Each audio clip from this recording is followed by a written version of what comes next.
Hello students. இன்னைக்கு நம்ம 11th standard mathsல chapter 7 exercise 7.2ல 12th question பார்க்கலாம். If A, B, C are all positive or pth term, qth term and rth terms of a A ன்னு குத்துக்காங்க. GP ன்னு குத்துக்காங்க of a GP.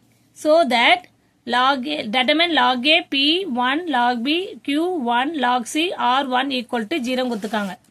So listen, nth term இப்போ என்ன கொடுத்துருக்காங்கன்னா a வேல்யூவை நம்ம pth term, qth term p value, c value rth term எடுத்துக்கணும்.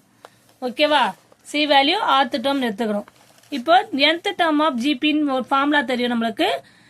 an equal to capital A r power n minus 1. அப்போ ap னா a r p minus 1.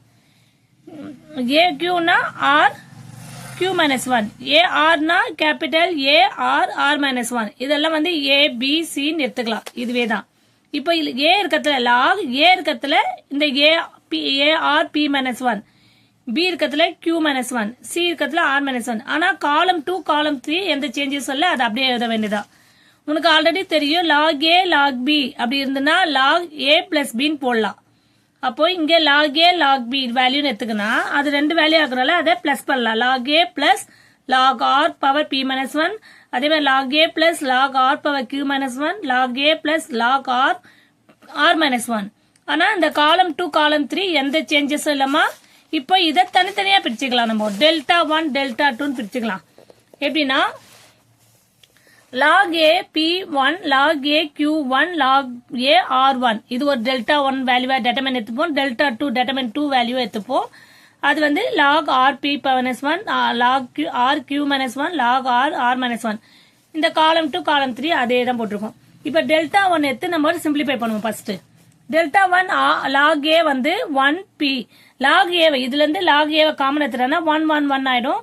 PQR 1 1 1. அப்போ C1 C3 சேமா இருந்துச்சுன்னா அது 0 ஆயிடும். அப்போ log A into 0 0 delta 1 value என்னது 0 கண்டுபிடிச்சிருக்கோம். இதே மாதிரி சேம் ப்ராசஸ்ல டெல்டா 2 எடுத்துப்போம். log R P minus 1 P1 கிளியரா முதல்ல எடுத்து எழுதிப்போம். இந்த determine வேல்யூ எடுத்துட்டோமா. இதுல இருந்து பாரு காமனா வந்து நம்மளுக்கு log R அத காமனா வெளியேற்றலாம்.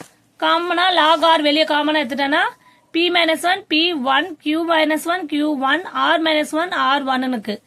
இப்ப C1 C1 plus C3. அதாவது இப்ப இந்த C1 வேல்யூவோட C3 வேல்யூவை ஆட் பண்ண பாருங்க. இந்த பாருங்க போட்டிருக்க log R equal to determine already வெளியேற்றது அப்படியே போட்டுட்டு P minus 1 plus 1, Q minus 1 plus 1, R minus 1 plus 1. ஆனா C2, C3 எந்த சேஞ்சஸ் இல்ல, அது அப்படியே இருக்கும். கிளியர்? இப்ப log R வச்சுட்டு P வந்து 1 plus 1 minus 1 ஃபுல்லா கேன்சல் ஆச்சுன்னா PQR 1 1 வருது. இப்ப பாருங்க C1 C2 C1 C2 வந்து R ஐடென்டி அப்படி இருந்தா 0 ஆயிடும் determine. அப்போ log R into 0 0. அப்ப டெல்டா 2 0. ஃபைனல் ஆன்சர் வந்துட்டோம் பாருங்கம்மா. Delta 1 plus delta 2. ஏன்னா நம்ம தனித்தனியா எடுத்துக்கோல, அதை ஆட் பண்ணுவோம். அப்ப 0 plus 0 0. Therefore left hand side equal to right hand side. left hand side value எடுத்தா நம்ம right hand side 0 கொண்டு வந்துட்டோம். Hence proved. Clear? Thank you students.